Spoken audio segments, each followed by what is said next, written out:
નવાપુરા વિસ્તારમાં મહેબૂબપુરા ભાતુજી મોહલ્લા નજીક આજે બોમ્બ જેવો પદાર્થ મળી આવતા વિસ્તારમાં ભારે દોડધામ અને ચકચાર મચી હતી। ધાર્મિક સ્થળ નજીક ખોદકામ દરમિયાન વણફૂટેલો શંકાસ્પદ પદાર્થ મળી આવતા સ્થાનિકોમાં ભય ફેલાયો હતો। ઘટનાની જાણ થતાં નવાપુરા પોલીસ સહિત વિવિધ પોલીસ ટીમો તાત્કાલિક સ્થળ પર પહોંચી તપાસ હાથ ધરી હતી। પોલીસ તપાસમાં આ પદાર્થ પોલીસનો હેન્ડ ગ્રેનેડ હોવાનું સામે આવતા સૌએ હાશકારો અનુભવ્યો હતો। પોલીસે દાવો કર્યો કે ખોદકામ દરમિયાન મળેલો ગ્રેનેડ લગભગ 40 વર્ષથી વધુ જૂનો છે અને હાલ કોઈપણ પ્રકારનું જોખમ નથી। જોકે સ્થાનિક અગ્રણી દ્વારા આ ગ્રેનેડ કોઈ અજાણ્યા વ્યક્તિ દ્વારા મૂકવામાં આવ્યો હોવાનો આક્ષેપ પણ કરવામાં આવ્યો છે। સમગ્ર મામલે પોલીસે સ્થળ પર સુરક્ષા વ્યવસ્થા ગોઠવી આગળની તપાસ શરૂ કરી છે। આ નવાપુરા ભાતુજી મહેલ્લો છે। અહીં આગળ અમારું માતાનું મંદિર બનાવવાનું અમે સ્ટાર્ટ કર્યું છે। 40-45 વર્ષ પછી મંદિરનું ખોદકામ ચાલુ કર્યું। તો આજે સવારે ગ્રેનાઇટ બોમ્બ જેવું નીકળ્યું। ખાડા ને એવું તો ખોદાઈ જ ગયું હતું। જ્યારે મજૂર કામ કરવા આવ્યા ને તો ખૂણામાંથી મંદિરના ખૂણામાંથી પથ્થર પર મૂકેલો હતો। અમે પોલીસ સ્ટેશનમાં જાણ કરી, એ લોકો આવ્યા, પીઆઈ સાહેબને એ લોકો આવીને ગયા તો કે આને કોઈ અડકતા ના। પછી સ્કોડવાળા આવીને એવું કીધું કે આ તો એ છે સુતરી બામ જેવું કંઈ છે એમ કે। તો તમે અમને પ્રમાણપત્ર આપો કે આ સુતરી બામ છે, જે હોય એનું પ્રમાણપત્ર અમને જોઈશે। આજે આ થયું છે, કાલે ફરી થશે। આ તો આ મૂકી જ ગયેલું છે, કોઈ વર્ષો જૂનું નહીં। આ બોમ્બ નવો જ છે, એની પર કાટ હરકો નહીં લાગ્યો। 40 વર્ષ અંદર હોય તો એ વસ્તુ ખરાબ થઈ ગઈ હોય। આ તો એવી ને એવી છે। ચોકી સામે હતી। મારા મેરેજને આજે 40 વર્ષ થયા છે, મેં કોઈ ચોકી નહીં જોઈ। ચોકી સામે દેખાય છે, જો ત્યાં છે। આ મંદિર છે ને મંદિર હતું। એ લોકોને કંઈ કામ હોય ત્યારે અહીંયા આગળ આવતા હતા તો અહીં ફૂટપાથ પર એ લોકોને ખુરશી જેવું મૂકી આપતા હતા। ચોકી હતી જ નહીં। મેં 40 વર્ષથી કોઈ ચોકી જોઈ નહીં। ચોકી સામે છે।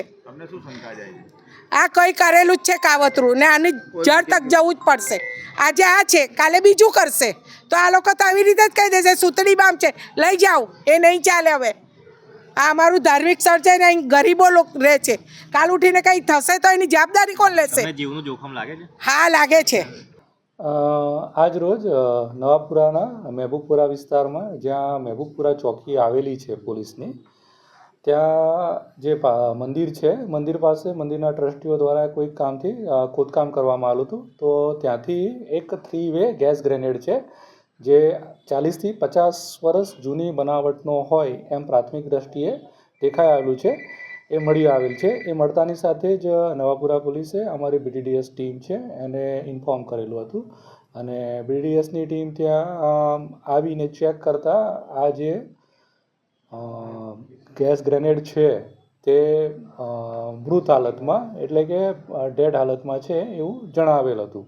એટલે આ ઓલરેડી ઇનએક્ટિવ ગ્રેનેડ છે એ ત્યાં છે। કદાચ ત્યાં કોઈક જૂની ચોકી હતી, અથવા જે તે વખતે કોઈક વાર રાયોટિંગમાં કોઈક વાર ગેસ ફેંકવામાં આવેલો હોય તો ત્યાં રહી ગયું હોય, અને એને કારણે અત્યારે ખોદકામ કરતાં મળી આવે છે। આપને શું ઇનપુટ મળ્યા હતા? બસ ગેસ ગ્રેનેડના જ અમને ઇનપુટ મળેલા હતા કે આ રીતે ગેસ ગ્રેનેડ મળી આવેલ છે, તો અમે તરત જ BDDSની ટીમને સંપર્ક કરેલો હતો। સ્થાનિકોનો આક્ષેપ છે કે અંદરથી ખોદકામ કરતા નથી નીકળ્યું, પણ રીતસર કોઈ મૂકી ગયું હતું, એટલે આ વિસ્તારના માટે મૂકવા જેવો કોઈ પરિસ્થિતિ જણાઈ આવતી જ નથી, કેમ કે આ જે ગ્રેનેડ છે એ ખૂબ જ જૂનો ગ્રેનેડ એવું લાગી રહ્યું છે। સ્ટીલની બનાવટનો છે। હવે જે આવે છે પ્લાસ્ટિકના બનાવટના ગ્રેનેડ આવી રહ્યા છે, અને એના પર જે માટી લાગેલી છે અને ડિફ્યુઝ બી થઈ ગયેલો છે, તો કોઈ મૂકી જવાય જેવી કોઈ હકીકત એમાં છે નહીં। એટલે ખોદકામ દરમિયાન આપણે કોઈને પૂછપરછ કરી કે આ ખોદકામ દરમિયાન મળી આવે છે। એટલે ટીયર ગેસ છે? હા, ગેસ ગ્રેનેડ। આનો ઉપયોગ શું થતો હતો જે તે સમયે? અત્યારે જે ગેસ ગ્રેનેડ હતા એ 2 ટાઈપના આવતા હોય છે। એક તો જે આપણી રાઇફલ છે એમાં મૂકી અને શૂટ કરતા હોઈએ છીએ, બીજા હેન્ડ ગ્રેનેડ આવતા હોય છે કે હાથમાંથી એની પિન કાઢી અને આપણે ફેંકતા હોય છે, તો એ ટીયર ગેસ ટાઈપનો એક ગ્રેનેડ આવતો હોય છે કે જેનાથી ગેસ નીકળતો હોય છે અને ટોળું વિખરાઈ જતું હોય। સંવાદદાતા સાથે અભિપ્રાય ન્યૂઝ, વડોદરા। આવા જ વધુ સમાચારો જોવા માટે સબસ્ક્રાઇબ કરો અમારી YouTube ચેનલને અને જોડાયેલા રહો Facebook, Instagram અને Twitter પર।